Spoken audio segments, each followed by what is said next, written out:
So a couple of NFL execs and scouts sounded off about the NFL draft to ESPN, and I want to share with you guys what they had to say about all four teams' picks out of the NFC South. So let's start right with the Dirty Birds and reviewing what they did in this year's draft, making 5 total selections, including 2 in round 1, Jalen Walker and James Pearce from the SEC. Then a pair of DBs, Xavier Watson, Billy Bowman, and then Wisconsin's longtime starting left tackle, Jack Nelson. Now, the player that the execs focused in on more was actually James Pearce instead of Jalen Walker, who went 11 spots earlier. Here's what one NFC executive had to say about Pearce. What concerns me is they gave up a first rounder for a player with character concerns. Dun, dun, dun. Jeremy Fowler himself added, Pearce was considered a divisive figure in the draft process. Sources told ESPN that Pearce was off multiple teams' draft boards because of maturity concerns. This idea of Pearce having major character red flags is not new. It is something we talked about on the channel leading up to the draft, and I think it's why Terry Fontenot's job as the Atlanta Falcons GM hinges on this entire transaction. On the trade up, giving up next year's first, which I know triggers a lot of people because they didn't use next year. They just borrow next year's first this year, which I don't entirely agree with, but I understand where you're coming from. But the idea of, or the execution of giving up next year's first and moving back 54 spots in day 2 of this year for James Pearce, a player that some people feel is a, maybe more of a round 2 guy to begin with, or just completely off the board altogether due to character concerns. Yeah, I'd say that Fontenot's job hinges on how successful this is. If James Pearce helps the Falcons to a winning playoff season, then no one's going to care too much about missing out on a first-round pick next year.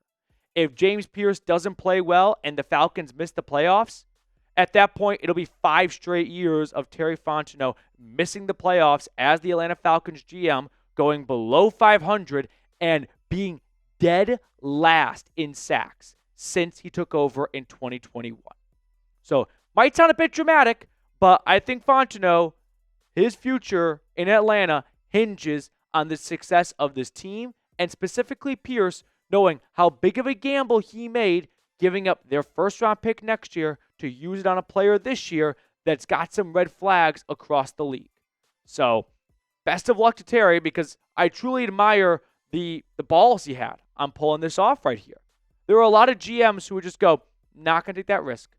Not going to give up my first-round pick next year for a player this year that unanimously is not beloved. So we'll find out what happens next in terms of Fontenot's future, depending on how this season unfolds. But yeah, it's not a unanimous slam dunk about this entire trade up and selection. I like it because he went to my school, but I understand why other people aren't, head over heels in love with it. Then we got this from an AFC scout. He's a fun player to watch, very explosive. I think Raheem will do a good job relating to him and keeping him on track. He will need to have a plan for him. I do like this part right here because I do feel that Pearce is a player that can work in some areas and not work in other areas. You know how often we see a quarterback flame out and all the blame gets placed on the quarterback and the GM who picked him. But I think a lot of times we can attribute maybe the failure of that young quarterback to the situation they stepped into. And I think that can apply to other positions as well. And I feel that Pearce is a player that needs to go to a place that has good stability at the top and a good culture in that locker room. And I can speak towards the stability at the top because the NFLPA sent out surveys to all their players, and the Atlanta Falcons, despite having a losing season, got an A+ from the players on Raheem Morris and his use of their time. Look at the other guys that got A+. Dan Quinn, playoff team. Vikings, playoff team. Chiefs, playoff team. Lions, playoff team. Only 2 teams missed the playoffs and their coach got an A+ from their players. Atlanta and Miami. So I do feel somewhat confident in saying, yeah, if there is a coach or two that can maybe maximize and harness James Pearce, who has had some red flags when it comes to his behavior in the locker room and his leadership on the team, I'll go with the guy that got an A+ from his players after a losing season to do that. So let me know if you are a fan of the entire transaction, the trade up and the James Pearce pick. So for me, I felt like in the moment it was a little bit rich. I know that people are going to counter with they didn't give up their first round pick next year. They just used their first round pick next year this year. And to you, I'd say you are assuming they're going to get the 26th pick next year. If they pick 15 again, was it a good deal? And someone commented, well, they were going to use their 15th pick on him this year anyway. So does it really matter? And to you, I say, well, you did move back 54 spots from round 2 to round 3, from 46 to 101. And then you had to use another draft pick from next year to move up a few more spots. So it was an expensive endeavor. The Giants did not forfeit a future first when they jumped back into round 1. Not as big of a jump, but that's still something to go off of. Now let's look at the other NFC South, draft classes. Starting with the Carolina Panthers, you can look at the 8 picks they made, beginning things off with Ted McMillan in the top 10, the Arizona wide receiver, followed by a pair of pass rushers, and then Trevor Etienne going from Georgia to Carolina. Here's what Fowler wrote on Carolina's draft, though.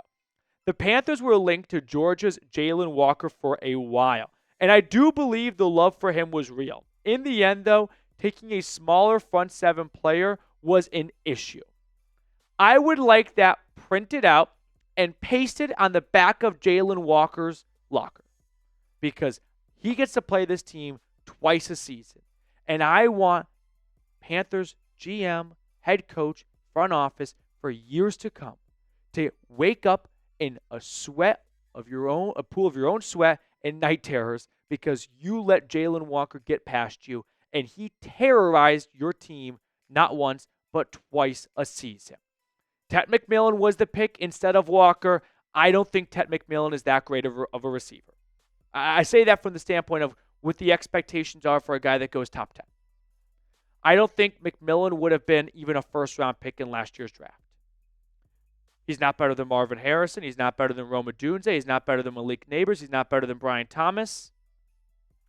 I think Ted McMillan was lucky to be in this year's draft class given how weak it was at wide receiver, and it's a cornerstone position. So if you want one and it's not a very deep class, you can't wait. And the Panthers are trying to squeeze something out of Bryce Young before they ultimately have to quit on him altogether. So I can understand why you go wide receiver in that situation. I think their best pick was probably Nick Scorton out of A&M, who put together really nice seasons at Purdue, or the Ole Miss defensive end Princely Umanmielen. Both those guys I liked more than Ted McMillan. All right, before we look at the other 2 draft classes in the division, quick shout out to our sponsor today, which is Brunt. Choosing work boots used to mean sacrificing comfort or durability. If they felt good, they didn't last. And if they lasted, they wrecked your feet.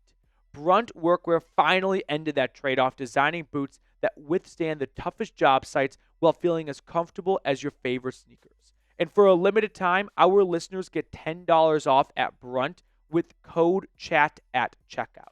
Now, Father's Day is not very far away, so if you've got a dad that works on his feet all day long, or a loved one or anyone special in your family or in your life that you feel like deserves to be treated like a king while working like a mule out there, then make sure you check out Brunt. Because they didn't just make a durable work boot. They reinvented comfort for the hardest workers out there. For a limited time, our listeners get $10 off at Brunt by using code CHAT at checkout. Just head to bruntworkwear.com and use code CHAT and you are all set. After you purchase, they will ask you where you heard about them. Please support our show and tell them Falcons Today sent you. I put all this information in the comments and description of today's video. Moving along to the Saints draft class, I hate it. I think it stinks. I think it stinks out loud. I don't think Kelvin Banks is a starting NFL tackle. When he had to go up against the toughest competition last year in Michigan and in Georgia, I felt he got exposed. Tyler Shuck, he's close to filing for AARP. He's ancient. How well did that go for the Browns and Brandon Weeden? No thanks. But the biggest, splashiest pick was their top 10 selection, the Texas left tackle Kelvin Banks, which one NFL exec said, he's awesome, he's Laramie Tunsil. Agree to disagree. I don't see what I think a lot of people are seeing in him. I don't see a 10-year starter at left tackle. I see someone that's going to maybe bounce around from tackle to guard a little bit, and I get slight Evan Neal vibes, which was a disaster for the Giants and still is.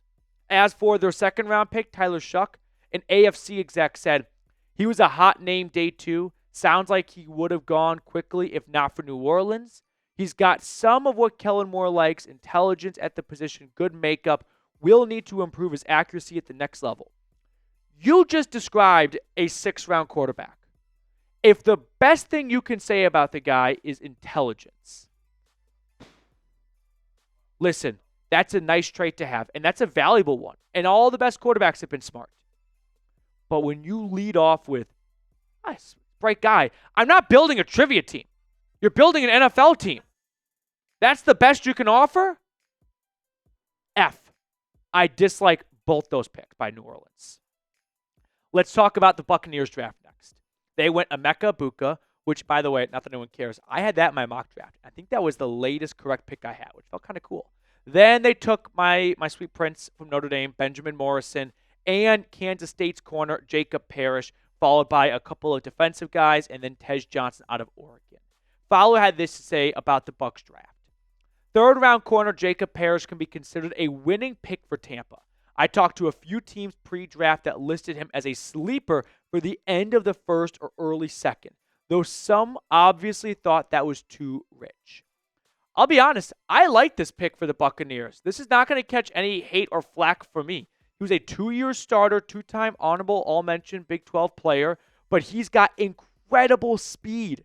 And I think that teams are starting to catch on for how important it is to not just get good outside corners, but inside corners. As offenses start to roll out with more 3 wide receiver sets, you see running backs get flexed out into the slot. You see tight ends. Most of the best tight ends don't even play tight end anymore. They just play the slot. So if you're going to have a 6'3", 245-pound tight end there, you got to have a good corner that can handle all of that. So I like this Parrish selection and the Benjamin Morris selection and the Emeka Egbuka selection for the Buccaneers. I think they got 3 guys at 1, 2, and 3 that are all going to get second contracts from Tampa. I thought that was a very nice draft by the Buccaneers. My favorite draft, though, in the division, the Falcons. And I know I come across as biased, but I truly do feel Jalen Walker, James Pearce, and Xavier Watts, those 3 guys right there are going to be 3 players that start by the end of this season and are going to be good long-term pieces for Atlanta. And I can't say the same for 3 guys in any other draft class, with the exception of the Buccaneers. And I feel that Walker and Pearce are just going to be a little bit better than Egbuka and Morrison. So this is my rankings right here. If you are still watching today's video, do me a big favor and click that thumbs up button on your way out the door. Greatly appreciate everyone who watches all the way to the end of the video. So let's spin our wheel for some viewers at the end of the channel. Are we ready, Mr. Barkus? Here we go. Commenter of the day going to... Oh, it's close. Can't read it up. Good dog. Oh, no. Go Dogs. Good. Yeah. I thought it was God Dogs. No. Let's go Go Dogs 3318. 2 claps for you, Go Dogs. Go Vols. 1, 2. I'll see everyone later.